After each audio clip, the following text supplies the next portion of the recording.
selamat sore pemirsa. Nuansa Lombok Sore edisi 8 Juni 2015 kembali menjumpai Anda. Selama 30 menit ke depan, kami akan menyajikan informasi-informasi menarik. Bersama saya Kak Islami, berikut informasi yang pertama.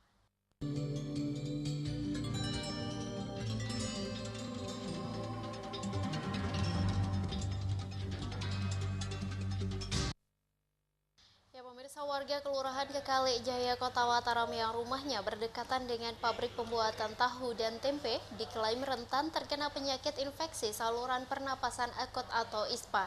Hal ini disebabkan cerobong asap pabrik produsen tahu dan tempe di kawasan itu terlalu rendah. Rendahnya cerobong asap pabrik tahu dan tempe di Kelurahan Kekalijaya, Kota Mataram, menimbulkan kekhawatiran warga akan rentan terkena penyakit infeksi saluran pernapasan akut atau ISPA. Lurah Kekalijaya Fatur Rahman menyebut guna mengantisipasi penyakit infeksi saluran pernapasan akut atau ISPA yang ditimbulkan oleh cerobong asap produsen tahu dan tempe yang terlalu rendah adalah dengan meninggikan cerobong asap pabrik pembuatan tahu dan tempe itu. Namun, untuk mengintervensi seluruh pabrik yang ada di kawasan tersebut membutuhkan waktu yang tidak singkat. Sebab saat ini jumlah rumah tangga yang memproduksi tahu dan tempe semakin meningkat, mencapai ratusan lebih berada di Kekali Gerisak dan Kekali Kijang. Ini sudah dikoordinasikan dengan Puskesmas maupun dengan Badan Lingkungan Hidup Kota Mataram. Sudah disurvei. Untuk jalan keluarnya memang harus meninggikan cerobong supaya asap ini tidak keluar.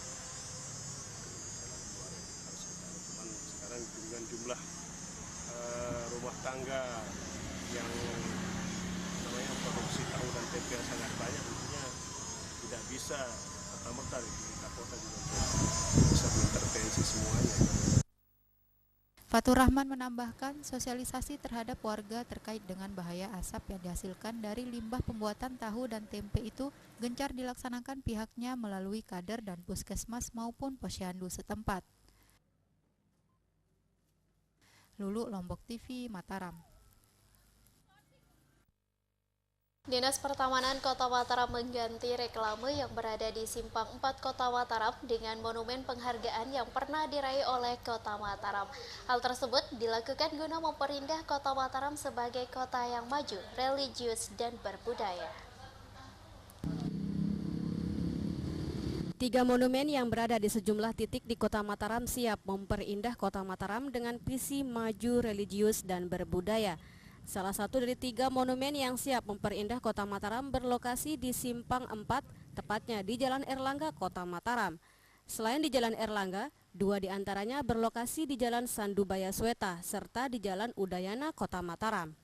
Untuk masing-masing monumen, anggaran yang dikeluarkan Dinas Pertamanan Kota Mataram dalam membangun 3 monumen tersebut, anggaran yang dikeluarkan sekitar 50 juta rupiah. Nah, sementara ini ada 3 titik aja dulu, ya, yang di perempatan Swede, Tanah Haji, sama di Rembigen. Nantinya masih kita cari desainnya. Anggarannya berapa, Pak? Murah-murah aja lah, tidak banyak ya. Itu hanya kecil lah. Yang di perempatan Swede 50 juta. Ya rata-rata 50 juta aja lah. Kita menghemat biaya ya. Lebih lanjut, Kemal Islam mengatakan direnovasinya ketiga monumen tersebut untuk menghindari pemasangan reklame yang marak berada di sepanjang jalan di Kota Mataram. Sementara itu terkait dengan pemeliharaan ketiga monumen tersebut, Kemal Islam mengatakan pihaknya berjanji akan terus melakukan pemeliharaan terhadap ketiga monumen yang siap memperindah Kota Mataram tersebut. Maisarah, Lombok TV, Mataram.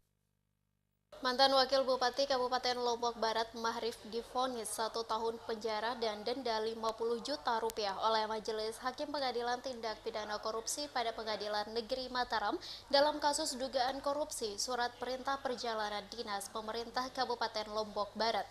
Mahrif dinyatakan terbukti secara sah dan meyakinkan melanggar pasal 3 Junto pasal 18 Undang-Undang Tindak Pidana Korupsi Junto pasal 55 ayat 1K1 KUHP.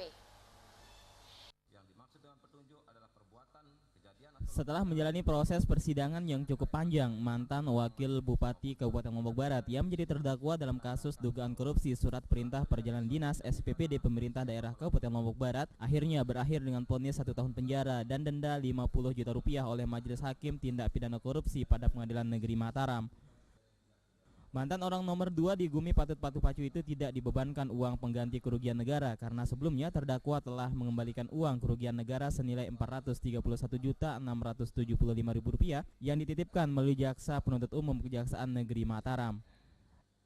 Dalam putusan Majelis Hakim, Mahrib dinyatakan terbukti dalam dakwaan subsidiar yaitu melanggar pasal 3 junto pasal 18 Undang-Undang Tindak Pidana Korupsi junto pasal 55 ayat 1 ke 1 KUHP yaitu terbukti telah melakukan perbuatan pidana korupsi menyalahgunakan wewenang, menguntungkan diri sendiri saat menjabat menjadi Wakil Bupati Kabupaten Lombok Barat sehingga negara dirugikan Rp431.675.000.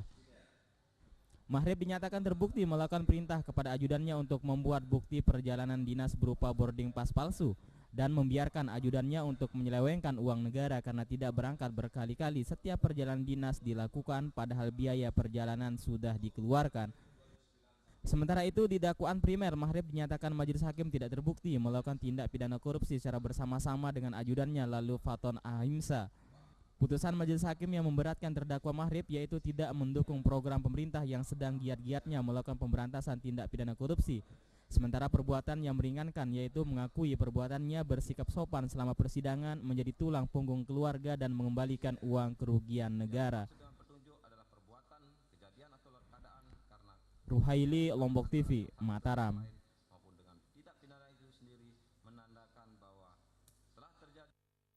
Pemirsa, kami akan kembali lagi setelah jeda iklan berikut ini. Tetap bersama kami di Nuansa Lombok Sore.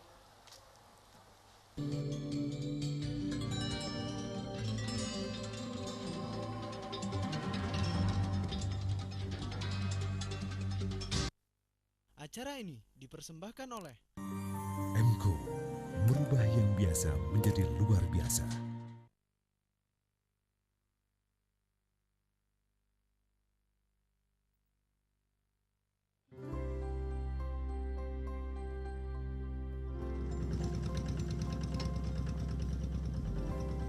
Saya mulai bertani dari tahun 2011.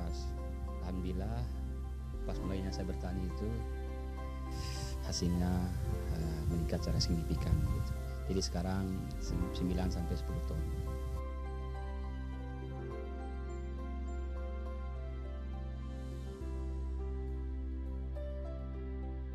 Alhamdulillah dengan beberapa input pendampingan mulai dari bagaimana kita mengelola lahan dengan baik, bagaimana kita melakukan seleksi benih dan menggunakan bibit unggul, menerapkan pola tanam jajar legowo dengan pengaturan jarak tanam, penyediaan sarana produksi pertanian dan benih, kemudian pupuk dan obat-obatan.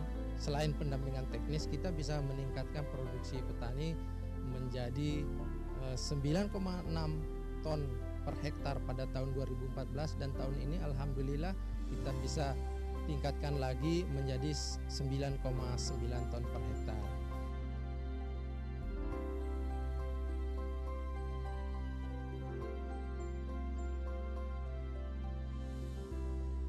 Ini kita harapkan petani ini tidak langsung puas gitu kan dengan produksi ini, tetapi mereka bisa meningkatkan lebih tinggi lagi karena potensi produksinya tuh ada yang mencapai 14 ton per hektar, berarti bisa dicapai oleh petani. Dan alhamdulillah bahwa 2 tahun ini pemerintah sudah dibantu oleh SR PT Nyumun Negara melalui mitranya CP Bintang Sepongkang membantu kami dalam hal menyediakan saprodi bagi petani dan juga pendampingan.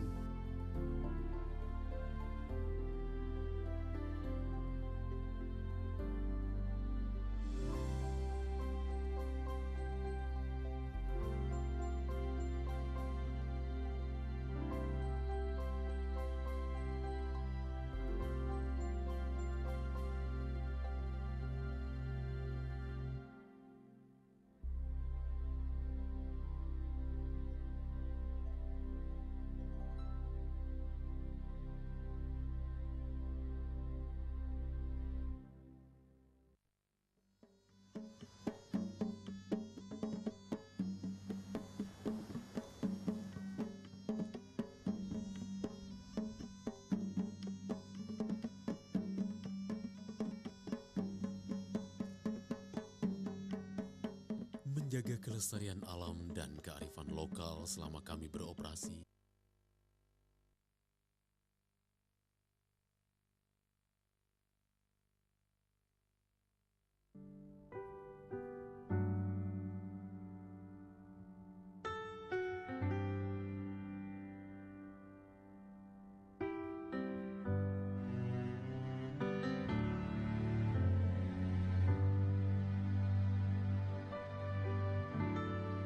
Menjaga kelestarian alam dan kearifan lokal selama kami beroperasi, menjadikan kami bagian tak terpisahkan dari masyarakat.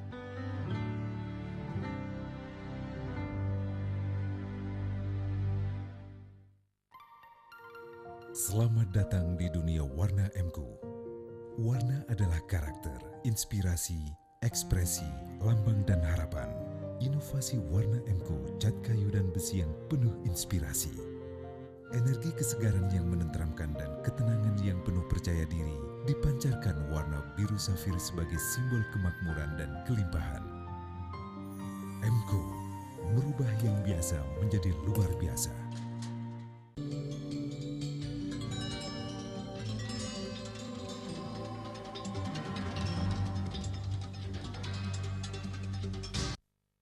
Terima kasih Anda masih bersama kami di Nuansa Lombok Sore. Pemirsa, setelah melalui proses seleksi di tingkat kota, Kelurahan Monjok Barat pun terpilih mewakili Kota Mataram di tingkat Provinsi Nusa Tenggara Barat. Terpilihnya Kelurahan Monjok Barat ini setelah melalui beberapa aspek penilaian seperti penilaian bina keluarga balita, penilaian bina kelompok, dan kelurahan terintegrasi.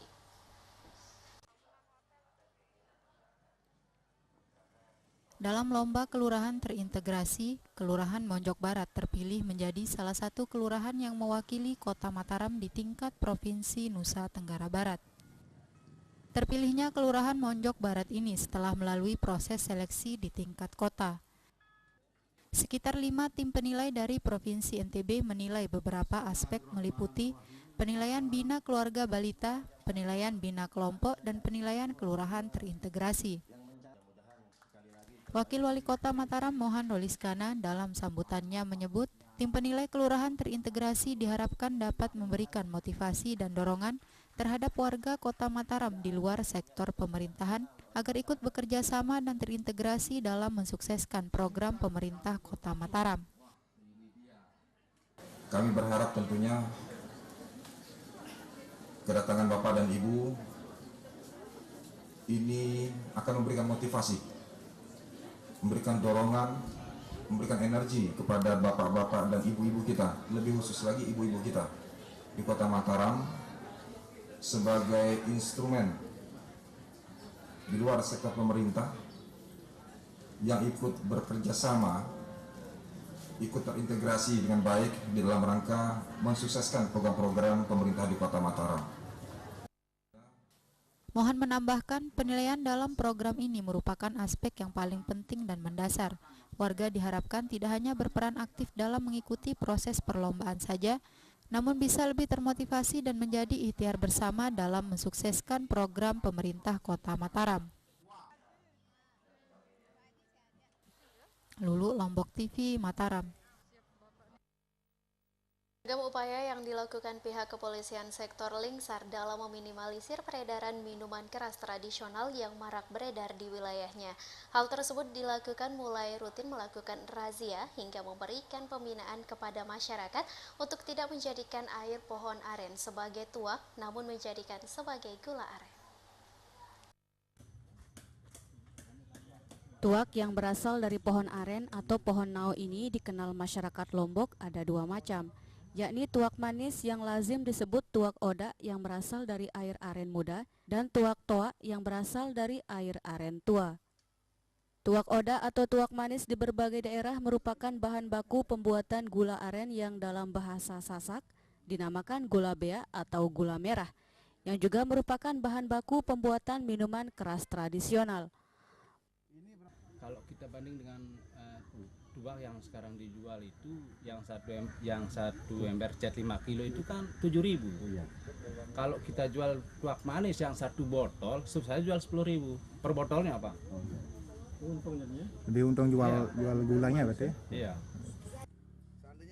Sementara itu, menurut I Gusti Agung Suwartama dalam keterangan persnya mengatakan, tujuan dilakukannya kegiatan ini adalah untuk mengurangi masyarakat yang mengkonsumsi tuak merah beralih mengkonsumsi tuak manis yang tidak mengandung kadar alkohol. Dengan tujuannya untuk mengurangi daripada masyarakat mengkonsumsi tuak merah. Lebih lanjut, Suwartama mengatakan, para pengrajin gula merah di wilayah Lingsar keberadaannya sudah sangat sedikit. Pemerintah diharap perlu segera turun ke masyarakat untuk mencarikan solusi yang tepat agar pengrajin gula merah bisa kembali meneruskan usaha pengolahan gula daripada menjual tuak manis ke pengolah minuman keras tradisional tuak.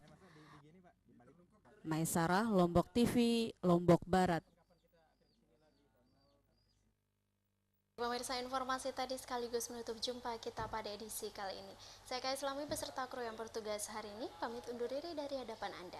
Wassalamualaikum warahmatullahi wabarakatuh dan sampai jumpa.